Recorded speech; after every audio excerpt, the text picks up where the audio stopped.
Dantewada Bijapur border पर 22 नक्सली ढेर, एक जवान सहित 700 जवानों ने नक्सलियों के बड़े कैडर्स को घेरा, 100 और हथियार बरामद, फायरिंग जारी। 13 महीने से बंद शंभू बॉर्डर की एक लेन खुली, पंजाब में 13 जगह पुलिस किसानों में झड़प, सीएम मान ने इमरजेंसी कैबिनेट बैठक बुलाई। संसद के बाहर विपक्षी सांसदों का प्रदर्शन, पंजाब में किसानों के खिलाफ पुलिस कार्रवाई और तमिलनाडु में परिसीमन का विरोध। बिहार विधान परिषद में हंगामा, अशोक चौधरी राबड़ी देवी में तीखी नोकझोंक, अशोक चौधरी बोले राबड़ी देवी ने मुझे दलाल कहा, पूर्व सीएम धरने पर बैठे। दिल्ली में 3 मंदिरों पर एक्शन, सुप्रीम कोर्ट ने बुलडोजर एक्शन पर रोक लगाने से इनकार किया। 3 मंदिरों पर लटकी ध्वस्तीकरण की तलवार, मंदिरों पर हो सकता है कार्रवाई का असर। और हिमाचल के 5 जिलों में अवलांच का अलर्ट, ओडिशा में गर्मी की वजह से स्कूल टाइमिंग बदली, यूपी राजस्थान समेत 14 राज्यों में बारिश की संभावना। आप देख रहे हैं के न्यूज, खबरों का सारथी। नमस्कार, देश की बात में आपका स्वागत है। मैं हूं मनोज मानस। अहम खबर से बुलेटिन की शुरुआत करते हैं। सुप्रीम कोर्ट ने मयूर विहार फेज 2 में स्थित 3 मंदिरों पर बुलडोजर कार्रवाई को रोकने की याचिका को खारिज कर दिया है। सर्वोच्च न्यायालय ने याचिकाकर्ताओं को दिल्ली हाईकोर्ट जाने की सलाह दी है।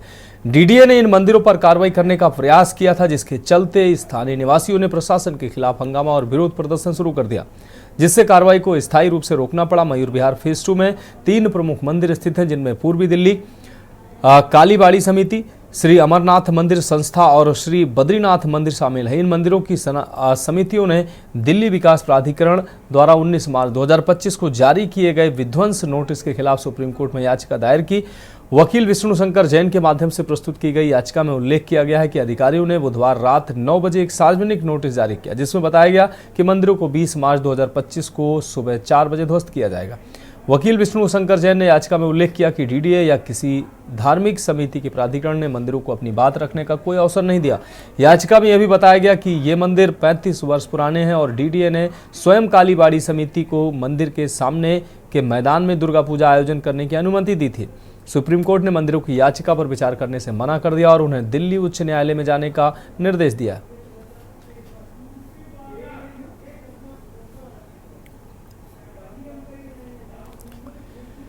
अगली खबर का रुख करेंगे यमुनानगर से।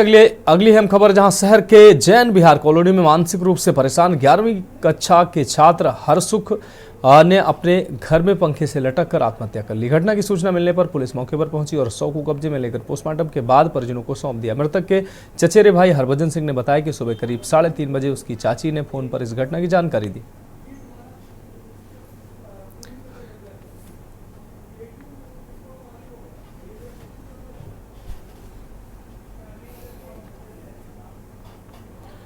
पंजाब के शंभू और खनौरी बॉर्डर पर करीब 13 महीने से धरने पर बैठे आंदोलनकारी किसानों पर पंजाब पुलिस ने बड़ी कार्रवाई करते हुए दोनों बॉर्डरों से किसानों को हटा दिया है। किसानों के टेंट को बुलडोजर से तहस नहस कर दिया गया। करीब 800 किसान हिरासत में ले लिए गए। इनमें किसान नेता जगजीत सिंह ढल्लेवाल और सरवन सिंह पंढेर भी शामिल हैं। पुलिस अलर्ट मोड पर है और कोशिश कर रही है कि आज से रोड को खुलवाया जा सके। इस इलाके में 2000 पुलिसकर्मियों को लगाया गया है और किसी के भी आने जाने पर पाबंदी है। फिलहाल नेट भी बंद कर दिया गया है। खासतौर पर खनौरी सीमा पर आसपास के संगरूर और पटियाला जिलों में इंटरनेट सेवाएं बंद कर दी गई हैं और अनशन पर बैठे किसान नेता डल्लेवाल को जालंधर के अस्पताल में भर्ती कराया गया। दरअसल पंजाब सरकार 19 मार्च को अचानक किसानों पर सख्त होती नजर आई। शंभू खनौरी बॉर्डर पर 1 साल से ज्यादा समय से चल रहे आंदोलन पर पंजाब पुलिस एक्शन में नजर आई और किसानों के अड्डों को बुलडोजर से नेस्त नाबूद कर दिया।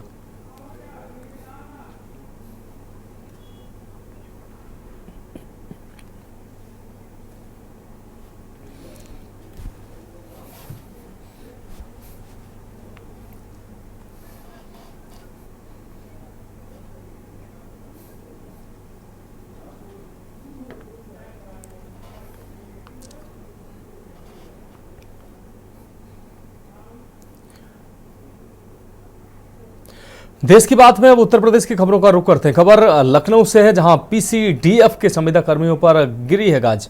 प्रमुख सचिव ने दिए हैं तत्काल हटाने के निर्देश। संविदा कर्मियों को तत्काल प्रभाव से हटाने के निर्देश दिए हैं।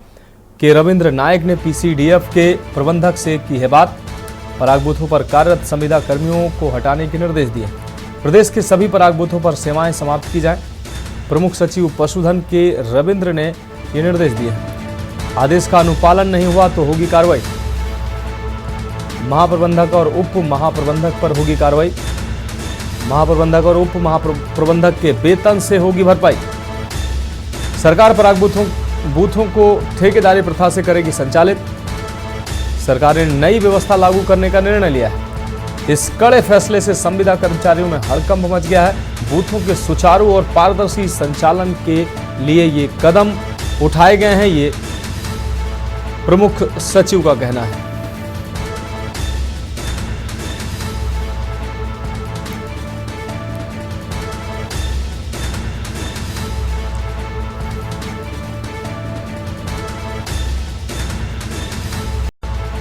तो प्रमुख सचिव के रविंद्र नायक ने पीसीडीएफ के महाप्रबंधक से बात की और तत्काल कार्रवाई के निर्देश दिए। पराग बूथों पर कार्यरत संविदा कर्मियों को हटाने के निर्देश दिए।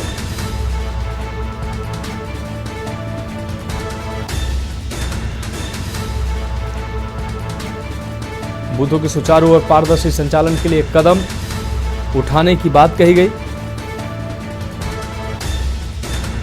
तो लखनऊ से अहम खबर आपको दिखा रहे हैं। पीसीडीएफ प्रमुख सचिव ने तत्काल हटाने के निर्देश दिए हैं।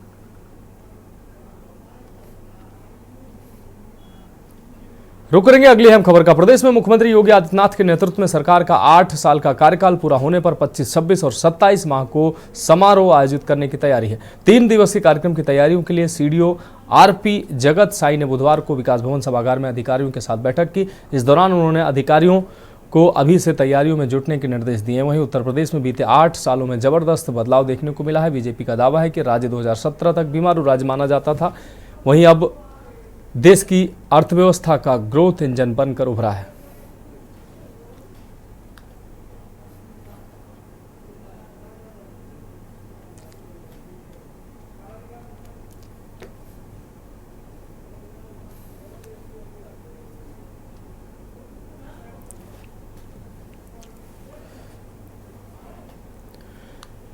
उत्तर प्रदेश सरकार ने सड़क दुर्घटनाओं में मृत्यु दर को लेकर चिंता जताते हुए 20 जिलों की समीक्षा करने का निर्णय लिया है। आपको बता दें, ये समीक्षा आज योजना भवन में आयोजित उच्च स्तरीय बैठक में की जाएगी, जिसकी अध्यक्षता परिवहन विभाग के प्रमुख सचिव करेंगे। इस बैठक में डीजी यातायात, डीएम, कमिश्नर, डीआईजी, एसपी और लोक निर्माण विभाग के अधिकारी भी शामिल होंगे। इसके अलावा वीडियो कॉन्फ्रेंसिंग के जरिए अन्य अधिकारियों को बैठक से जोड़ा जाएगा। पिछले 5 वर्षों में सर्वाधिक दुर्घटनाग्रस्त जिलों में कानपुर नगर, लखनऊ, प्रयागराज, गोरखपुर, बरेली, आगरा, गौतम बुद्ध नगर, हरदोई, बुलंदशहर और अलीगढ़ प्रमुख हैं।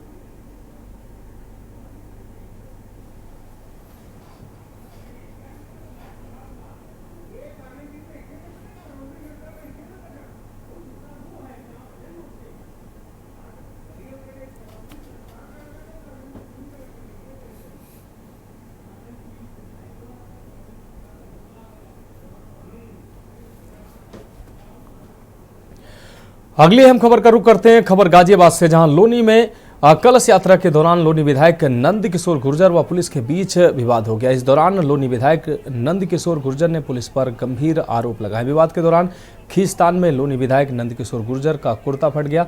वहीं लोनी विधायक नंद किशोर गुर्जर ने मुख्य सचिव उत्तर प्रदेश व गाजियाबाद पुलिस कमिश्नर पर एक बार फिर गंभीर आरोप लगाए। नंद किशोर गुर्जर ने यूपी पुलिस को चुनौती देते हुए कहा कि चीफ सेक्रेटरी अगर तेरी मां ने दूध पिलाया है, कमिश्नर तेरी मां ने दूध पिलाया है, तो कथा के बाद तेरी गोली होगी और हमारे सीने होंगे। वहीं कलश यात्रा के दौरान नंद किशोर गुर्जर के पुत्र नागेश गुर्जर के दोनों पैरों में चोट भी लगी। नागेश गुर्जर ने बताया कि हंगामे के दौरान उनके साथ मारपीट की गई। उनके मुख पर, पेट पर घूंसे मारे गए, जिसके कारण उनके दांत में दर्द हो रहा है। वहीं दोनों पैरों में चोट लगी है। वहीं सहायक पुलिस आयुक्त अजय कुमार सिंह ने वीडियो बयान जारी करते हुए कहा कि हितेश गुर्जर पुत्र नंद किशोर गुर्जर द्वारा गैर परंपरागत तरीके से कलश यात्रा निकाले जाने की जानकारी हुई थी। इस कलश यात्रा के लिए न तो आवेदन पत्र दिया गया था और न ही अनुमति मांगी गई थी। सूचना मिलने के बाद कई बार मोबाइल फोन के माध्यम से हितेश गुर्जर एवं उनके समर्थकों से बात करने की कोशिश की गई।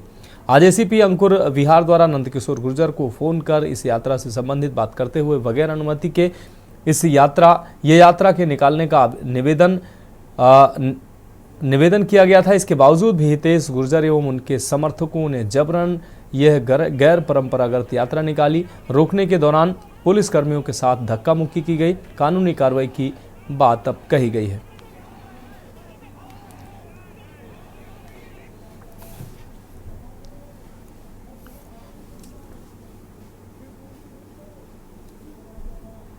कथा के बाद मैं चुनौती देना चाहता हूं कि दिल्ली पुलिस को चीफ सेक्रेटरी अगर तेरी माँ ने दूध पिलाया है कमिश्नर तेरी माँ ने दूध पिलाया है, तो कथा के बाद गाजियाबाद कहीं भी तय कर लेना, तेरी गोलियां होंगी, सीने होंगे, यहां से लेकर के 28 तारीख के बाद समय चीफ सेक्रेटरी का होगा, समय चीफ सेक्रेटरी का होगा। माननीय योगी जी ने हमसे मना किया था, बोलना नहीं है, हम चुप थे, पुलिस अन्याय कर रही थी, मेरे कार्यकर्ता को करीब 11,000 रुपए देकर छोड़ा, मैं बोला नहीं। एक कार्यकर्ता को गांधी बॉर्डर थाने के इंस्पेक्टर ने पैसे देकर छोड़ा, मैं बोला नहीं। हमारी बहन सरिता चौधरी, उसको दरिंदों ने मारपीट की, मैंने आवाज उठाई, योगी जी ने कहा मैं बोला नहीं। कब तक चुप रहेंगे? कल दिनांक 19 मार्च की रात्रि में सूचना प्राप्त हुई कि श्री हितेश गुर्जर पुत्र श्री नंदकिशोर गुर्जर द्वारा आज 20 मार्च को एक गैर परंपरागत जुलूस निकाले जाने का कार्यक्रम है। इस सूचना पर थाना प्रभारी लोनी बाडर द्वारा रात्रि में ही श्री हितेश गुर्जर के मोबाइल पर 2 बार एवं उनके एक समर्थक के मोबाइल पर 3 बार फोन मिलाकर वार्ता करने का प्रयास किया गया, परंतु फोन रिसीव न होने के कारण वार्ता नहीं हो पाई। आज प्रातः सुबह 7:52 बजे थाना प्रभारी द्वारा श्री हितेश गुर्जर को एवं 7:56 एवं 8:20 पर उनके पिता श्री नंदकिशोर गुर्जर जी से वार्ता करके तथा मेरे द्वारा भी प्रातः 8 बजे श्री नंदकिशोर गुर्जर जी से वार्ता करके उक्त गैर परंपरागत जुलूस जिसके संबंध में न तो अनुमति प्राप्त की गई है न तो अनुमति प्राप्त करने का आवेदन किया गया है, अतः उक्त जुलूस को निकालने से मना किया गया। परंतु इसके बावजूद उन लोगों द्वारा पुलिस के साथ धक्का मुक्की करके आज उक्त जुलूस निकाला गया। उक्त संबंध में अग्रिम वैधानिक कार्रवाई की जाए। इस समय मैं मौजूद हूं गाजियाबाद के लोनी में, जहां पर आज लोनी में कलश यात्रा चल रही थी। उस कलश यात्रा के दौरान लोनी विधायक और लोनी पुलिस के बीच जिस तरह से विवाद हुआ है, और आप देख पाएंगे मेरे साथ मौजूद है लोनी विधायक जिनके कपड़े फटे हुए हैं। हिंदू हृदय सम्राट इन्हें कहा जाता है और बात करें तो काफ़ी मशहूर विधायक है और जिस तरह की जो कार्यशैली है उसको लेकर भी काफ़ी चर्चाओं में रहते हैं। बात करते हैं सीधा विधायक जी। विधायक जी, क्या समस्या आज हुई, किस तरह से पुलिस का आपका विवाद हुआ है? पुलिस का विवाद हमें तो पता ही नहीं चला क्यों हुआ है, हमें कल ये पता चला। हमने उस बात को विश्वास ही नहीं किया कि ऐसा भी कुछ हो सकता है। यहाँ हम पिछले लगभग 16 साल से, गुरु जी 16-17 साल हो गए रामकथा करा रहे हैं। इस दौरान बसपा की सरकारें आई, सपा की सरकारें आई, हमारी पिछली भाजपा की सरकार रही। तो रामकथा हम लोग करते हैं, यहाँ समिति है पूरा लोनी का समाज मिल करके करता है, छत्तीसगढ़ आदि, और बड़ा रस बरसता है, आनंद से लोग रहते हैं। आज भी आपने देखा है कि इतिहास रचा गया है। 11,000 कलश, उसके बाद कलश कम पड़ गए। पूरी लोनी की बहन, हमारी बेटियां, सारे लोनी के हमारे जितने भी बुजुर्ग नौजवान, उन्हें किस मजे में। और बड़ी बात ये रही इस यात्रा की, आज मुस्लिमों ने जिस तरह से फूल बरसाया, ईसाई, बौद्ध, जैन और सनातन धर्म के योद्धाओं ने जिस तरह वर्षा की, रामचरितमानस को पता नहीं क्यों हमसे छीनना चाहते थे। कौन लोग छीनना चाहते थे? पुलिस के तो आपको पता ही है, पुलिस थी, वो इंस्पेक्टर था, एक एसीपी था। अगर दारू नहीं पी रखी हो उन्होंने, अब राजनीति छोड़ देंगे, बड़ी बात कह रहे, करा लो चेक। शराब पीकर हो गए? अरे भाई, कमिश्नर साहब 5 बजे शुरू कर देते पीना, तो यथा राजा तथा प्रजा, कोई नकार सकता है क्या? इसमें हुआ क्या, कल हमें ये बताया, हमको लगा ये सब बात नहीं है। हमारी जब गाय कटी थी नोएडा में 15,000 भैंस का मांस लिखा था, तो हमने बोल दिया था, हमने महाराज जी से भी कहा था, और उसमें कोई कार्रवाई नहीं हुई थी। चीफ सेक्रेटरी को 20 करोड़ रुपए उसने दिए, एलाना फैक्ट्री को नोटिस तक नहीं दिया गया, और जो दादरी वाले को आज तक कोई कार्रवाई नहीं की। अब ये जब पैसे दे दिए तो उन्होंने उस तरह से महाराज जी को, जब सही बात पता चलती, जैसे दासना मंदिर में हुआ, उनको भड़काया गया कि वहाँ महाराज ने खुद पत्थर फिकवाए। जब असलियत पता चली तो महाराज जी ने उस बात को समझा। तो मुख्यमंत्री जी के चारों तरफ भ्रष्टाचारी करने वाले तो पुरानी सरकारों को जिन्होंने समाप्त किया था, उन अधिकारियों का एक कॉकस है, वो उन्हें बताते। मैंने सुबह कॉल की महाराज जी को और नोट कराया। महाराज जी कहीं बाहर थे, देवी पाटन। मैंने कहा है अर्जेंट बात करनी है, कोई ना कोई अधिकारी बात कर ले। पुलिस यहाँ इस तरह से जानकारी है, मेरा एनकाउंटर करना चाहती है। तो यहाँ ये सूचना आ रही है और अनुमति के लिए हमने दिया हुआ है कल से। ये लेटर है, ये कहेंगे ना अनुमति नहीं है। हमने जब यहाँ पुलिस ने रोका, बहनों के साथ बदतमीजी की, कई बहनों के कपड़े फटे, तो मैं सामने आ गया। मैं कहा भाई ऐसा मत करो, आपके पास हमने अनुमति दी है, आप दे दें। जो ऐसा अनुमति की जरूरत नहीं पड़ती थी, लेकिन आपने कहा, कल जो पता चला तो मैंने दे दी है। एक अधिकारी से मेरी बात हुई, IPS अधिकारी हैं बड़े, उन्होंने कहा हम क्या करें, कमिश्नर जो हैं वो कह रहे हैं चीफ सेक्रेटरी साहब का आदेश है, विधायक को गोली मार दो और इसमें सबको भगा दो। आप विधायक हैं, 2 बार के चुने हुए विधायक हैं, तो कमिश्नर क्यों आपका एनकाउंटर कराना चाहते हैं? आप अपराधी तो है नहीं। अरे लूट कर रहे हैं ना, मैं उसको मना करता हूँ। डकैती कमिश्नर के घर के बराबर में हुई, मैं गया वहाँ। व्यापारियों का, अभी सब्जी बेचने वाले गरीबों का घर उजाड़ा गया, 10 लाख का मैंने विरोध किया। अभी 10,000 रुपये एक बच्चे से लिए, 3 दरोगा जेल चले गए। खुलेआम पुलिस रिश्वत ले रही है, चल रहा बिगड़ा, सट्टा चरस, अवैध सारे काम कारोबार। 3 व्यापारियों को गोली मार के लूट लिया। गाजियाबाद में लोग पलायन करना शुरू कर दिया है। तो योगी जी की सरकार जिस हनक के साथ आई थी, ये सपा के एजेंट बन गए, लूट कर रहे हैं और उसको हम विरोध करते हैं। तो ये हमारी, और हमारा क्या मतलब, हमारे खेत पट रहे हैं क्या? हमसे क्या मतलब? विधायक जी, आपने एक बार पहले भी कहा था कि कुछ पिस्टल्स आपकी हत्या के लिए आई थी, आपने शिकायत भी की। वो मैंने ऑडियो जो अपराधियों की दे चुका हूँ। मेरी ATA रिपोर्ट बाकायदा है कि मुझे पाकिस्तान से धमकी है, मेरी हत्या करना चाहते हैं अधिकारी। मैं शंकर जी का भक्त हूँ, इन टट्टुओं के द्वारा मरूंगा मैं। मेरे साथ जलौनी का जनता बच्चा है। हमने 1857 में, ये सरकार तो चुनी हुई है, मैं से हूँ। हमने 1857 में अंग्रेजों के काट के बराबर टुकड़े कर दिए थे। हमने हाथ जोड़े। आज जनता लौनी का एक बजरंगी मेरी बहनें बनकर के सारी की सारी मार डालती हैं। मैंने हाथ जोड़ के कुछ मत को, मुझे मारने दो। जिस तरह आपके कपड़े फटे हुए हैं, तो आपके जो आधार कार्ड फाड़ दिया यार, सब कागज पता नहीं कहाँ गई, सब जो किया पुलिस ने किया है। रामचरितमानस को गिराना चाहते थे, मैं उसको नहीं गिरा, गिर पड़ा, उसके गिरने नहीं दिया। भगवान की कृपा रही कि रामचरितमानस नहीं गिरी, मैं उसमें सफल रहा। तो ये क्यों हुआ, जबकि मैंने तो यार अनुमति के लिए दिया था। क्या राम, मतलब मेरी सरकार में जिस सपा में किसी की औकात नहीं हुई, बसपा में फूल बरसाते थे अधिकारी बसपा सपा के। जब हम निकलते थे, इंस्पेक्टर आते थे, SSP होते थे, सर आपकी यात्रा में कहा और कोई आदमी अच्छे से निकालो, कभी नहीं हुआ ऐसा। इससे पहले भी हमारी सरकार में कई यात्राएं निकली है, पता नहीं कौन सी बात आ गई। विधायक जी, आप सरकार के विधायक है, क्या मांग आप माननीय मुख्यमंत्री से करेंगे? नहीं, हम जो मांग करेंगे यार, मुख्यमंत्री सब जानते हैं, वो अपने आप करेंगे जो करेंगे। ये थे हमारे साथ लौनी विधायक नंदकिशोर गुर्जर, जिन्होंने साफ तौर पर कहा है कि गाजियाबाद के पुलिस कमिश्नर उनकी हत्या कराना चाहते हैं और उनका एनकाउंटर कराना चाहते हैं। आज राम कथा में, राम कलश यात्रा के दौरान जिस तरह से हादसा हुआ है, काफ़ी कहा जा सकता है कि निंदनीय है। और विधायक के कपड़े फटे हुए हैं। लौनी पुलिस और विधायक के बीच इस मामले को बताया जा रहा है। जयवीर मावी, के न्यूज़, गाजियाबाद। कानपुर में ऐतिहासिक गंगा मेला हर्षोल्लास के साथ मनाया गया। इस अवसर पर सरसैया घाट पर श्री भट्ट ब्राह्मण परिवार समाज ने भी अपने विशेष कैंप का आयोजन किया। कैंप के आयोजनकर्ता संतोष शर्मा ने बताया कि यह मेला न केवल रंगों का उत्सव है, बल्कि अंग्रेजों के खिलाफ क्रांतिकारियों की हिम्मत का प्रतीक भी है। श्री गंगा मेला में आए हुए श्री भट्ट ब्राह्मण परिवार आपका हार्दिक अभिनंदन और वंदन करता है।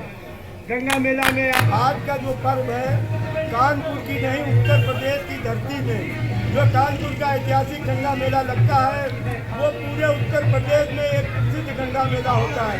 और 7 साल से श्री भट्ट ब्राह्मण परिवार का कैंप हमारे ये आयोजक सुरेंद्र शर्मा जी, भूपेन्द्र शर्मा जी, के राव जी, महेंद्र शर्मा जी, जगदीश शर्मा जी, सारे भट्ट परिवार मिल के ये कैंप का आयोजन करता है। और इन लोगों ने जो जिम्मेदारी है वो हमको दी है। मेरा नाम संतोष शर्मा, एडवोकेट, भारत सरकार के नौकरी है हम। और ये गंगा मेला ऐतिहासिक गंगा मेला है। और ये ऐतिहासिक गंगा मेला में जो भी कार्यक्रम होता है वो एक ऐतिहासिक होता है। क्रांतिकारियों का अंग्रेजों ने जेल में डाल दिया था और जब जेल से छूटे उस दिन गंगा, उसी दिन गंगा मेला मनाया जाता है।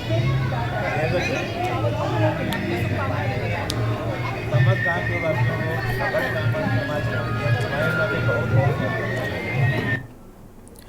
हरदोई के कोथावा ब्लॉक में निराश्रित गौशालाओं के लिए भूसा आपूर्ति टेंडर प्रक्रिया में बड़े भ्रष्टाचार का मामला सामने आया है। टेंडर डालने वाले फर्म के प्रोपराइटर योगराज सिंह ने वीडियो, एडीओ और अकाउंटेंट पर मिलीभगत कर अनियमितताएं बरतने के गंभीर आरोप लगाए। शिकायतकर्ता ने दावा किया कि टेंडर प्रक्रिया में धांधली की जा रही है और इसमें बड़े पैमाने पर भ्रष्टाचार हुआ है। उन्होंने डीएम को शिकायती पत्र देकर निष्पक्ष जांच और सख्त कार्रवाई की मांग की। मामले के उजागर होने के बाद प्रशासनिक हलकों में हलचल मच गई है।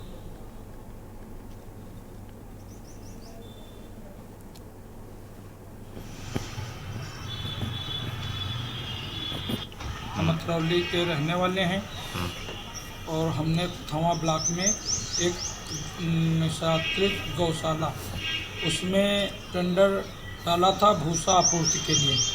वीडियो साहब के द्वारा 2 मार्च को निकाला गया था टेंडर, जिसके हम लोगों ने टेंडर डाला था। राज ट्रेडर्स के नाम से हमारी फर्म है। जेम पोर्टल पे हम लोगों ने उसको डाला और उसकी खुलने की तिथि 13/3 थी, जो हम लोगों को न कुछ बताया गया न कुछ हम लोगों को जानकारी हुई। न तो 13 तारीख को कोई टेंडर खुला और टेंडर न खोल के उन लोगों ने अपने चहितों की फर्म को देने के लिए दूसरा टेंडर निकाला है, तो जो बहुत बड़ी धांधली है। और क्या पेपर में निकाला इस टेंडर को? ने पेपर में उन्होंने कुछ नहीं निकाला है और ना हम लोगों को कोई जानकारी हुई, ना हमारे। अगली खबर अमरोहा से, जहां थाना नौगांव सादात क्षेत्र में पुलिस ने एक फर्जी सीबीआई इंस्पेक्टर को गिरफ्तार किया, जो बीड़ी कारोबारी से 25 लाख रुपए की वसूली करने पहुंचा था। आरोपी की पहचान उत्तराखंड निवासी भूपेंद्र रावत के रूप में हुई है, जो खुद को सीबीआई का निरीक्षक बताकर ब्लैकमेल कर रहा था।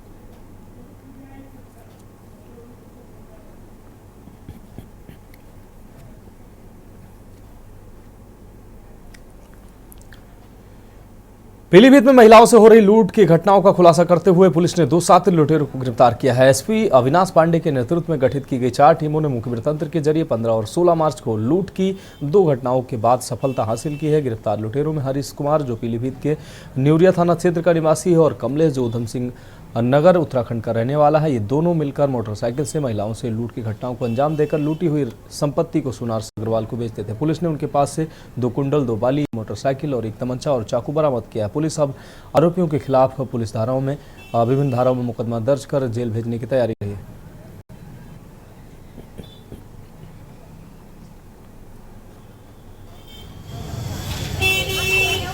देखिए, दिनांक 16 मार्च को बनकटी रोड पर मोटरसाइकिल पे एक युवक अपनी पत्नी के साथ जा रहे थे, तो 2 लड़के पीछे से मोटरसाइकिल पर आए और उनके कान में एक जो कुंडल था उसे छीनकर भाग गए। तो उसी दिन कोतवाली थाने में एक मुकदमा लिखवाया गया, पंजीकृत कराया गया था, जिसके बाद 4 टीमों का गठन कर खोजबीन शुरू कर दी गई थी। इलेक्ट्रॉनिक एवं अन्य साक्ष्यों के आधार पर 2 अभियुक्तों को गिरफ्तार किया गया है, जो इस लूट में सम्मिलित थे, और उन्होंने इससे 1 दिन पहले ही यानी 15 मार्च को कोतवाली क्षेत्र में एक और लूट की थी। तो इन्होंने जिस ज्वेलर को ये कुंडल बेचे थे उसको भी साथ में गिरफ्तार कर लिया गया है। उन्होंने पहले भी इनसे इस प्रकार की खरीदारी की है। तो देश की बात में वक्त एक ब्रेक का, जल्द हाजिर होंगे। आप देख रहे हैं के न्यूज़, खबरों का सारथी।